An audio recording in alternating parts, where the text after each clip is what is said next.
নমস্কাৰ মৰমৰ ছাত্ৰ ছাত্ৰীসকল, আশা কৰোঁ সকলোৱে ভালে আছা। আজি মই তোমালোকলৈ লৈ আহিছোঁ আন এটা ভিডিঅ'। এই ভিডিঅ'টোত তোমালোকে জানিবলৈ পাবা অংকুৰণ পঞ্চম শ্ৰেণীৰ পাঠ নং 6ৰ জোনাকৰ জেউতি নামৰ পাঠটোৰ প্ৰশ্ন উত্তৰ জানিবলৈ পাবা। তো পটাপট দেৰি নকৰি আমি মেইন ভিডিঅ'টোলৈ আহোঁ। তো ক্ৰিয়াকলাপখিনি দিছে 1 নম্বৰত উত্তৰ দিয়া। ক জোনাকৰ জেউতি পাঠটো কোনে কালৈ চিঠি লিখিছিল? ইয়াত তোমালোকে লিখিবা উত্তৰ। জোনাকৰ জেউতি পাঠটোত মুকুটে তাৰ বন্ধু নিয়ৰলৈ চিঠি লিখিছিল। খ নম্বৰত কি দিছে? চিঠিখনত লিখা ভাল খবৰটো কি? তোমালোকে লিখিবা চিঠিখনত লিখা ভাল খবৰটো হ'ল বহুদিনীয়া আশা গাঁৱত এটা পুথিভঁৰাল স্থাপিত কৰা হ'ল। গ পুথিভঁৰালটোৰ নাম কি ৰখা হৈছিল? তোমালোকে লিখিবা উত্তৰ। পুথিভঁৰালটোৰ নাম জোনাক ৰখা হৈছিল। গ পুথিভঁৰালীজনৰ নাম কি? উত্তৰত তোমালোকে লিখিবা পুথিভঁৰালীজনৰ নাম হৈছে নীলকান্ত। ঙ পুথিভঁৰালটো কোনে উদ্বোধন কৰিছিল? উত্তৰত তোমালোকে লিখিবা গাঁৱৰ গাঁওবুঢ়া শ্ৰীযুত মাণিক চন্দ্ৰ বৰুৱাই পুথিভঁৰালটো উদ্বোধন কৰিছিল। প্ৰথম চ পুথিভঁৰাললৈ 10খন কিতাপ কোনে দান কৰিছিল? উত্তৰত তোমালোকে লিখিবা অৱসৰপ্ৰাপ্ত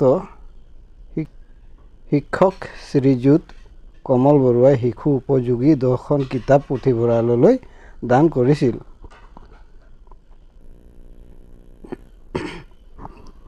প্ৰথম চ মুকুটে নিয়ৰক যেনে তেনে পঢ়িবলৈ কোৱা কিতাপ দুখনৰ নাম কি?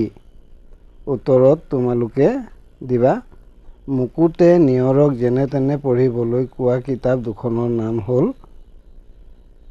1 নম্বৰ বিজ্ঞানৰ সৰু সৰু কথা 1, 2 নম্বৰ বিজ্ঞানৰ সৰু সৰু কথা দ্বিতীয় ভাগ 2। বৰ্গীয় জ প্ৰাচীন ভাৰতৰ বিখ্যাত পুথিভঁৰালটো থকা বিশ্ববিদ্যালয়খনৰ নাম কি? উত্তৰত তোমালোকে লিখিবা প্ৰাচীন ভাৰতৰ বিখ্যাত পুথিভঁৰালটো থকা বিশ্ববিদ্যালয়খনৰ নাম হ'ল নালন্দা বিশ্ববিদ্যালয়।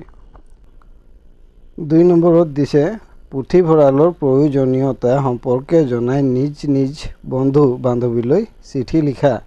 ইয়াত যেনে ধৰণৰ লিখা আছে তোমালোকে ঠিক তেনেকুৱাই নিজৰ নিজৰ বন্ধু বান্ধৱীলৈ এখন এখন চিঠি লিখিবা। তো এইটো মই বৰ্তমান পঢ়ি দিয়া নাই। তো আমি আৰু দেৰি নকৰি 3 নম্বৰ প্ৰশ্নটোলৈ আহোঁ। 3 নম্বৰ ই আমাৰ মনৰ আকাশ পোহৰাই তুলিব বুলি আশা কৰিছোঁ। এই বাক্যশাৰী কোনে কাক কি প্ৰসংগত কৈছে বহলাই লিখা। তো উত্তৰত তোমালোকে লিখিবা উক্ত বাক্যশাৰী আমাৰ পাঠ্যপুথিৰ জোনাকৰ জেউতি নামৰ পাঠটিত মুকুটে নিয়ৰলৈ লিখা চিঠিখনত উল্লেখ আছে। গাঁৱত জোনাক নামেৰে এটা পুথিভঁৰাল স্থাপন কৰাৰ বাতৰিটো চহৰত থকা নিয়ৰেও গম পাওক বুলি মুকুটে নিয়ৰলৈ খবৰটো চিঠিৰ যোগেৰে পঠিয়াইছিল আৰু পুথিভঁৰালটোৱে যে জ্ঞান বৃদ্ধিৰ লগতে গাঁৱৰ মানুহৰ মনবোৰ মুকলি কৰিব তাৰে প্ৰসংগত উক্ত বাক্যশাৰী চিঠিখনত উত্থাপন কৰা হৈছিল। 4 নম্বৰত কি দিছে? বৰ্তমান সময়ত দেশ বিদেশৰ বা বাতৰি বিভিন্ন উপায়েৰে পোৱা যায়। তোমালোকে কি কি উপায়েৰে দেশ বিদেশৰ খা খবৰ পোৱা সেইবোৰৰ নাম লিখা।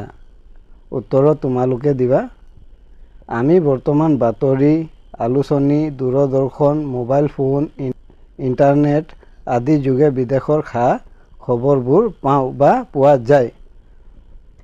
5 নম্বৰত কি দিছে, কি কি গুণৰ বাবে নীলকান্ত দাদাক পুথিভঁৰালি পাতিছিল? উত্তৰত তোমালোকে দিবা,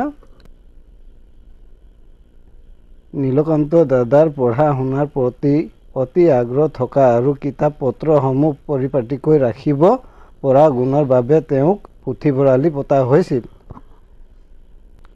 আকৌ 7 নম্বৰত দিছে জোতাখৰ পঢ়ো আৰু লিখো আহা।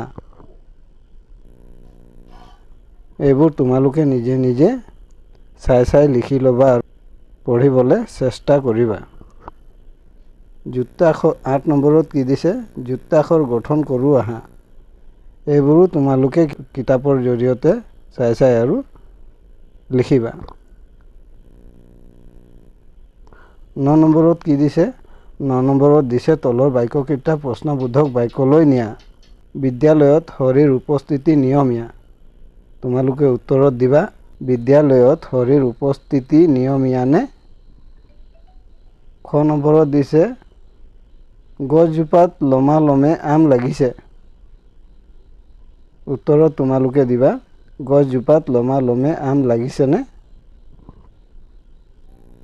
গত দিছে বেবীয়ে পঢ়িবলৈ ভাল পায়। উত্তৰত তোমালোকে দিবা, বেবীয়ে পঢ়িবলৈ ভাল পায়নে? ঘত দিছে ৰিজু গৰম বন্ধত ঘৰলৈ আহিব। উত্তৰত তোমালোকে দিবা, ৰিজু ঘৰলৈ কেতিয়া আহিব? 10 নম্বৰত দিছে দলত আলোচনা কৰি শব্দবোৰৰ বিপৰীত অৰ্থ বুজোৱা শব্দ লিখা। উত্তৰ পৰিপাটি, ইয়াত কি হ'ব, অপৰিপাটি। নতুন, ইয়াত কি হ'ব, পুৰণি।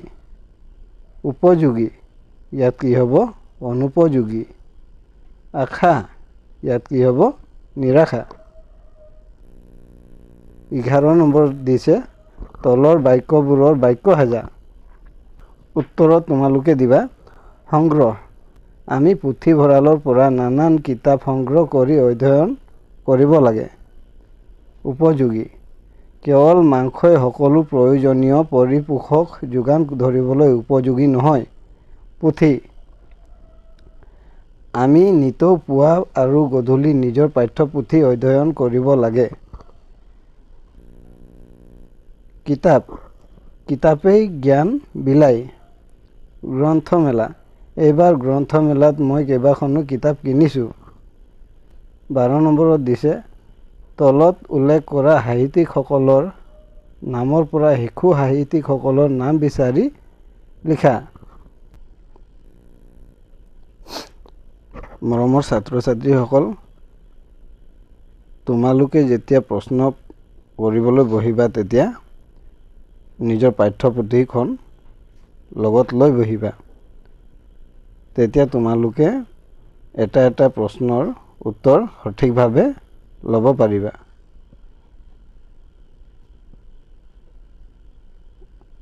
আৰু মোৰ মৰমৰ ছাত্ৰ ছাত্ৰীসকল, এতিয়া তোমালোকে নিশ্চয় বুজি পালা। এতিয়া তোমালোকে ভিডিঅ'টো লাইক আৰু কমেণ্ট কৰি দিবা আৰু পাৰিলে শ্বেয়াৰ এটা কৰি দিবা। আৰু এইটো ভিডিঅ'ত নতুন আহিছা যদি চেনেলটো মোৰ ছাবস্ক্ৰাইব কৰি বেল আইকনটো দবাই দিবা। আৰু ফেচবুকত যদি চাই আছা তেনেহ'লে ফেচবুক পেজটো ফ'ল' কৰি দিবা। ধন্যবাদ।